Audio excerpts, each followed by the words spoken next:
நண்பர்களே, நான் உங்கள் முருகானந்தம். என்னுடைய YouTube channel MNP village trader. என்ன நண்பர்களே, வருடத்தின் முதல் நாள் 2/1/2023 இன்றையோட ட்ரேடிங் எப்படி முடிந்தது நண்பர்கள்? எல்லாருக்கும் இன்று லாபகரமாக முடிந்திருக்கும் என்று நம்புகிறேன். எனக்கும் லாபகரமாக தான் இன்றைய ட்ரேடிங் முடிந்தது. இதற்கு முன்னாடி நண்பர்களே, இந்த வீடியோவை பார்த்துட்ருக்கிறவங்களில் எவ்வளோ பேர் பிகினர்ஸு இல்லை எவ்வளோ பேர் ட்ரேடிங் பண்ணிகிட்ருக்கீங்க, இந்த மாதிரி டீட்டெயில் எனக்கு தெரியாத காரணத்தினால பெரும்பாலும் இதில் ட்ரேடிங் பண்ணிகிட்ருக்கவங்க பார்க்குறீங்க அப்படின்னு நான் நம்புகிறேன். இல்லைனா புதுசாக இந்த சேனலை பார்க்குறீங்க, எனக்கு ஸ்டாக் மார்க்கெட்டை பற்றி எதுவுமே தெரியாது அப்படிங்கிறவங்க கமெண்ட் பாக்ஸில் 1ன்னு சொல்லிட்டு டைப் பண்ணுங்கள். இல்லை, நான் ஆல்ரெடி ஸ்டாக் மார்க்கெட்டை பற்றி எனக்கு தெரியும், நான் ட்ரேட் பண்ணிட்டு தான் இருக்கிறேன், ஸோ எனக்கு ட்ரேடிங்கை பற்றி சொன்னால் போதும் அப்படிங்கிறவங்க கமெண்ட் பாக்ஸில் 2ன்னு சொல்லிட்டு டைப் பண்ணுங்கள். அதுக்கேற்ற மாதிரி தான் அடுத்தடுத்து வர வீடியோங்களை நான் எப்படி ஸ்டார்ட் பண்ணுறது, எதை சொல்கிறது அப்படின்னு தெரியும். ரொம்ப பிகினர்ஸாக இருந்தீங்க அப்படின்னா நான் சொல்கிற விஷயம் உங்களுக்கு புதுசாக தான் இருக்கும்.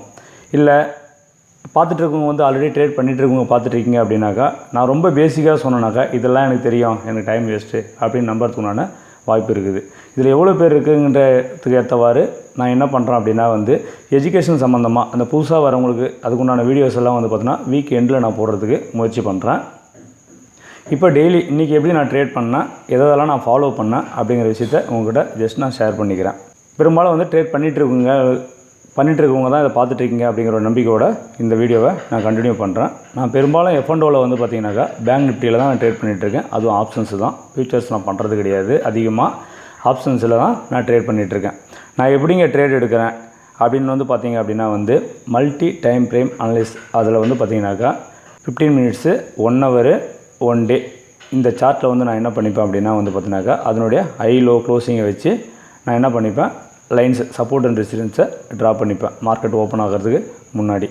அதுக்கப்புறம் மார்க்கெட் ஓப்பன் ஆனதுக்கு அப்புறமேட்டுக்கு என்னுடைய லெவலை கிராஸ் அண்ட் க்ளோஸ் ஆகிற வரைக்கும் வெயிட் பண்ணுவேன். அது எவ்வளோ நேரம் வெயிட் பண்ணுவேன் அப்படின்னா பெரும்பாலும் முதல் 1 ஹவர் நான் ட்ரேட் பண்ணுறதை என்கரேஜ் பண்ணுறதும் கிடையாது, நானும் ட்ரேட் பண்ணுறதும் கிடையாது. ஒருவேளை நல்ல மொமெண்டம் இருக்கிற மார்க்கெட்டில் பார்த்தீங்கன்னாக்கா அட்லீஸ்ட் மினிமம் ஒரு 15 நிமிஷம் முடிகிற வரைக்குமாவது மார்க்கெட்டை நான் வெயிட் பண்ணி பார்ப்பேன், வாட்ச் பண்ணிகிட்ருப்பேன். அப்படி வாட்ச் பண்ணி பார்க்குறப்போ அந்த முதல் 15 மினிட்ஸ் கேண்டில் எப்படி முடியுது அப்படிங்கிறத வச்சு அந்த கேண்டலோட ஹையை பிரேக் ஆச்சு அப்படின்னாக்கா நான் கால் ஆப்ஷனை பை பண்ணுவேன். அதனுடைய லோவை பிரேக் ஆச்சு அப்படின்னாக்கா நான் புட் ஆப்ஷனை பை பண்ணுவேன். அந்த ஸ்ட்ரைக் ப்ரைஸ் எப்படி எடுக்கிறது அப்படின்னு சொல்லிட்டு எல்லாருக்குமே தெரிஞ்சிருக்கும்னு நினைக்கிறேன். இந்த மணியில் தான் நம்ம ஆப்ஷன் பையர் அப்படிங்கிறதுக்காக பார்த்திங்கனாக்கா நம்ம இந்த மணியில் தான் ட்ரேட் பண்ணணும். எல்லோருக்கும் தெரிஞ்சிருக்கும்னு நினைக்கிறேன். ஐடிஎம், ஓடிஎம், ஏடிஎம் அப்படின்னா என்ன அப்படின்னு சொல்லிட்டு. ஏடிஎம் அப்படின்னா அட் த மணி, ஓடிஎம் அப்படின்னா out of the money, ITM அப்படின்னா இந்த மணி. பெரும்பாலும் ஆப்ஷன் பையர்ஸ் எல்லாருமே பார்த்தீங்கன்னா இந்த மணியில் தான் நம்ம ட்ரேட் எடுக்கணும். இதை பற்றின விளக்கத்தை அடுத்த வார வீடியோக்களில் நான் தனியாக ஒரு வீடியோவை நான் இதை போடுறேன். அப்படி நம்ம கிராஸ் அண்ட் க்ளோஸ் நடந்ததுக்கப்புறமும் கிராஸ் அண்ட் க்ளோஸ் நடந்துட்டால் மட்டும் நம்ம ட்ரேட் எடுத்துடணுமா அப்படின்னா அதுக்கு அடுத்த நம்ம சப்போர்ட் அண்ட் ரெசிஸ்டன்ஸ் வரைஞ்சி வச்சுக்கிறதுல நம்மளோட ஜோன் பக்கத்தில் இருக்கா, ரொம்ப தொலைவாக இருக்கா, நம்ம இங்கே ட்ரேட் எடுத்தோம் அப்படின்னா எவ்வளோ தூரம் இது மூவ் ஆகிறதுக்கு வாய்ப்பு இருக்குது, நமக்கு எவ்வளோ ப்ராஃபிட் வரதுக்கு வாய்ப்பு இருக்குது, அந்த ட்ரேடை நம்ம எடுத்தோம் அப்படின்னா ஸ்டாப் லாஸ் நம்ம எங்கே வைக்கணும் அப்படிங்கிறத ஃபாலோ பண்ணணும். எக்ஸாம்பிளுக்கு முதல் 15 மினிட்ஸ் நமக்கு பார்த்தீங்கன்னாக்கா கேண்டில் க்ளோஸ் ஆகிடுச்சு. அந்த கேண்டலுக்கு அடுத்த கேண்டில் மேலே போகுது அப்படின்னா ஒரு 5 மினிட்ஸ் வெயிட் பண்ணிவிட்டு கன்ஃபர்மேஷன் கிடச்சதுக்கப்புறமேட்டுக்கு நம்ம கால் ஆப்ஷனை பை பண்ணுறோம்னு வச்சுக்கோங்களேன். அதனுடைய அன்றைக்கோட லோ, அந்த ஃபஸ்ட்டு கேண்டலோட லோவை நம்ம ஸ்டாப் லாஸாக வச்சுக்கணும். குவான்டிட்டி அப்படின்றது பார்த்தீங்கன்னா அவங்களோட ரிஸ்க் மேனேஜ்மெண்ட்டுக்கு தகுந்தவாறு குவான்டிட்டியை ஸ்டாண்டர்ட் குவான்டிட்டியாக டிசைட் பண்ணிக்கணும். ஒவ்வொரு ட்ரேடுக்குமே நீங்கள் அந்த குவான்டிட்டி தான் போகணும். ஏன் குவான்டிட்டி ரொம்ப மஸ்ட்டு அப்படின்னா பார்த்தீங்கன்னாக்கா ஒரு ப்ராஃபிட் வர ட்ரேடில் கம்மியான குவான்டிட்டியும் லாஸ் வர ட்ரேடில் அதிகமான குவான்டிட்டியும் போனீங்க அப்படின்னா உங்களுடைய ரிஸ்க் அண்ட் ரிவார்டு ரொம்ப ஃபோராக இருக்கிறதுக்கு வாய்ப்பு இருக்குது. ஸ்டாப் லாஸ் ரொம்ப மஸ்ட்டு நண்பர்களே. நீங்கள் எந்த ஒரு ட்ரேட் எடுத்தாலும் ஃபஸ்ட்டில் நீங்கள் டார்கெட் போடுறீங்களோ இல்லையோ ஸ்டாப் லாஸை கண்டிப்பாக போட்டே ஆகணும். நான் பேங்க் நிஃப்டியில் எப்படி ஸ்டாப் லாஸ் போடுறேன் அப்படின்னா பார்த்தீங்கன்னா மினிமம் 30 பாயிண்ட்ஸ் என்னோடய ஸ்டாப் லாட். டார்கெட் எவ்வளோ அப்படின்னா 25 to 30 பாயிண்ட்ஸ் வந்துச்சுன்னா என்னோடய டார்கெட்டை நான் புக் பண்ணிவிட்டு வந்துடுவேன். ஸ்டாண்டர்டான குவான்டிட்டியான நான் ரெகுலராக ஃபாலோ பண்ணிகிட்ருப்பேன். டெய்லி டார்கெட் எனக்கு ஒவ்வொரு நாளும் மார்க்கெட்டுக்கு போகிறப்போ எனக்குன்னு ஒரு டார்கெட்டை நான் ஃபிக்ஸ் பண்ணிப்பேன். அந்த டார்கெட் ரீச் ஆகிடுச்சுன்னா என்னோடய ட்ரேடிங்கை நான் க்ளோஸ் பண்ணிவிடுவேன். அப்படி இல்லைனா ஜஸ்ட் வாட்ச் பண்ணிகிட்ருப்பேன் மார்க்கெட்டை. நல்ல கன்ஃபர்மேஷனாக ட்ரேட் கிடச்சா மட்டும்தான் நெக்ஸ்ட் ட்ரேடை நான் எடுப்பேன்.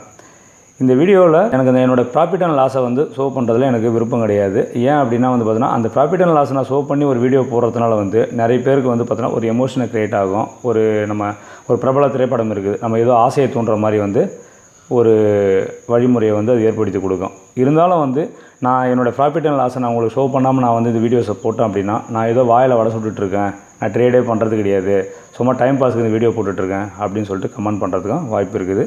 அதனால் இந்த பிகினிங் ஸ்டேஜில் மட்டும் ஜஸ்ட் என்னோடய ப்ராஃபிட் அண்ட் லாஸை உங்களுக்கு ஷோ பண்ணுறேன். அதுக்கு முன்னாடி வந்து பார்த்திங்க அப்படின்னா நான் இந்த ட்ரேடிங்ஸை வந்து பார்த்திங்கன்னா நான் பார்ட் டைமாக தான் பண்ணிகிட்ருக்கேன். நான் வேலை பார்த்துக்கிட்டு இருக்கிறதுனால வந்து பார்த்திங்கன்னா வாரத்தில் 4 நாள் தான் அந்த ட்ரேடை நான் பண்ணுவேன்.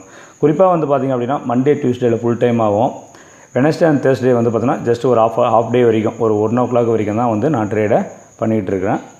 இந்த வாரம் மட்டும் டெய்லி முடிஞ்ச வரைக்கும் வந்து பார்த்தினாக்கா நான் டெய்லி என்னோடய ப்ராஃபிட் அண்ட் லாஸ் உங்களுக்கு போடுறேன். அதுக்கு அடுத்து வரும் காலங்களில் ஜஸ்ட் 1 மந்த்துக்கு மட்டும் வந்து பார்த்தீங்கன்னா வீக்லி ஒன்ஸ் வந்து நான் அப்டேட் பண்ணுறேன். அதுக்கப்புறம் வந்து என்னோடய ப்ராஃபிட் அண்ட் லாஸை வந்து உங்களுக்கு நான் ஷோ பண்ண மாட்டேன்.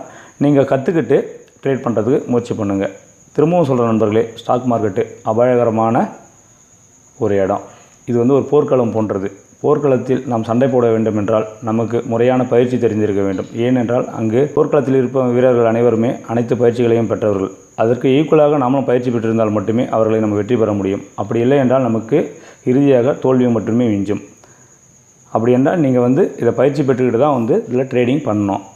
அதுக்குண்டான முயற்சியை நீங்கள் பண்ணுங்கள். இன்றைக்கி நான் எப்படி ட்ரேட் பண்ணேன் அப்படின்னா, இன்றைக்கி வந்து பார்த்தீங்கன்னாக்கா பெரும்பாலும் வந்து குளோபல் மார்க்கெட் எல்லாமே வந்து இன்றைக்கி லீவு.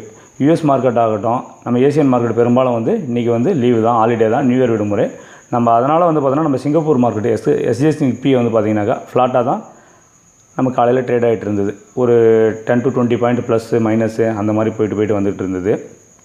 நான் பெரும்பாலும் இன்றைக்கி என்ன நினச்சேன் அப்படின்னா வந்து பார்த்திங்கனாக்கா மார்க்கெட் வந்து இன்றைக்கி நியூ இயர்க்கு அடுத்தபடியாக முதல் நாளாக மார்க்கெட் ஓப்பன் ஆகுது. பெரும்பாலும் இன்றைக்கி பாசிட்டிவாக முடிக்கிறதுக்கு தான் வாய்ப்பு இருக்கும் அப்படின்னு சொல்லிட்டு ஒரு ப்ரெடிக்ஷன் தான். பட் இதை வந்து எப்பயுமே நான் முழுசாக நம்புறது கிடையாது. அதனால் வந்து நான் எப்படி இருந்தேன் இன்றைக்கி அப்படின்னு பார்த்தீங்கன்னா, மார்க்கெட் வந்து மேலே போனால் பையிங் ஆப்பர்ச்சுனிட்டி கிடச்சா கால் ஆப்ஷன் மட்டும்தான் நம்ம பை பண்ணணும், புட் சைடு நம்ம போகக்கூடாது அப்படிங்கிற ஒரு விஷயம் கொஞ்சம் உறுதியாக தான் இருந்தேன்.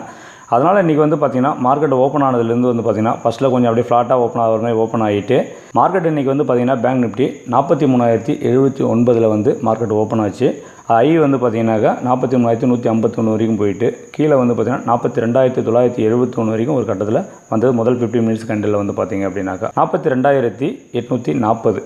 ஸோ அதுக்கு கீழே போனால் புட் ஆப்ஷன் வாய்ப்பு இருக்குது அப்படின்னு சொல்லிட்டு நான் வெயிட் பண்ணிகிட்டு இருந்தேன். ஆனால் அதுக்கு அடுத்த 15 மினிட்ஸ் கேண்டிலே வந்து பார்த்திங்கனாக்கா நல்ல ஒரு புல்லிஷ் என்கல்பிங் கேண்டில் வந்து ஃபார்ம் ஆச்சு. ஸோ நான் அந்த முதல் கேண்டிலோட ஐ பிரேக் ஆகிறப்போ நான் ட்ரேட் எடுத்தேன். ஃபஸ்ட்டு ட்ரேடு எனக்கு ப்ராஃபிட்டபுளாக தான் முடிஞ்சுது. இன்றைக்கோட மார்க்கெட் மூமெண்ட்டை வந்து பார்த்திங்க அப்படின்னாக்கா முதல் 15 to 30 மினிட்ஸ்லேயே வந்து மார்க்கெட்டோட மூமெண்ட்டை முடிச்சிட்டாங்க. அதுக்கப்புறமேட்டுக்கு வந்து பார்த்திங்கனாக்கா ஜஸ்ட்டு வாழைப்பழத்தில் ஊசி சொருகிற மாதிரி மார்க்கெட்டு ஸ்லோவாக கீழே வந்தது. சரி, ஸ்லோவாக கீழே தான் வருது, நம்ம புட் ஆப்ஷன் எடுத்து ட்ரேட் பண்ணலாமா அப்படின்னு பார்த்தீங்கன்னாக்கா அடுத்தடுத்து என்னோடய லெவல்ஸ் வந்து இருந்ததுனால வந்து எனக்கு கான்ஃபிடென்ட்டாக என்னால் வந்து புட் ஆப்ஷன் சைடில் ட்ரேட் எடுக்க முடியல. பட் நான் இருந்தாலும் புட் ஆப்ஷன் ட்ரேட் எடுக்கல. சின்ன சின்ன ட்ரேட்ஸ் வந்து ஒன்ஸு கால் ஆப்ஷனில் மட்டும் ஒரு சின்ன ஸ்கேல்பிங் மாதிரி வந்து இன்றைக்கி ட்ரேட் பண்ணேன். கிட்டத்தட்ட இன்றைக்கி நான் வந்து பார்த்தீங்கன்னாக்கா ஒரு 7 ட்ரேட் பண்ணியிருக்கேன். 7 முறை பை பண்ணியிருக்கேன், 7 முறை செல் பண்ணியிருக்கேன். எல்லாமே கால் ஆப்ஷன்ஸ் தான். அதில் 2 ட்ரேடு மட்டும் நிஃப்டியில் பண்ணியிருக்கேன். ஸோ இன்றைக்கி ஒட்டுமொத்தமாக இன்றைக்கி எண்ட் ஆஃப் த டேயில் வந்து பார்த்திங்க அப்படின்னாக்கா எனக்கு வந்து ப்ராஃபிட்டு தான். இந்த வருஷத்தோட முதல் நாள் வந்து நல்ல ப்ராஃபிட்டோடு முடிஞ்சிருக்கு. என்னோடய ப்ராஃபிட்டை வந்து உங்களுக்கு நான் ஸ்க்ரீன்ஷாட்டை வந்து நான் பின்னாடி ஷோ பண்ணுறேன். இதை பார்த்து யாரும் வந்து இந்த மாதிரி நம்ம பண்ணணும், இவ்வளோ பண்ண முடியுமா அப்படிங்கிறதுலாம் கிடையாது. இவ்வளோ பொட்டன்ஷியல் ஸ்டாக் மார்க்கெட்டில் இருக்குது அப்படிங்கிற ஒரு விஷயத்தை தான் வந்து நான் உங்களுக்கு இந்த மூலிமா வந்து தெரியப்படுத்துகிறேன். நீங்கள் முயற்சி பண்ணுங்கள், படிங்க. அதுக்கு வந்து கண்டிப்பாக உங்களாலையும் இது சாத்தியம். நன்றி நண்பர்களே. வாழ்க தமிழ், வளர்க என் தமிழ் மக்கள்.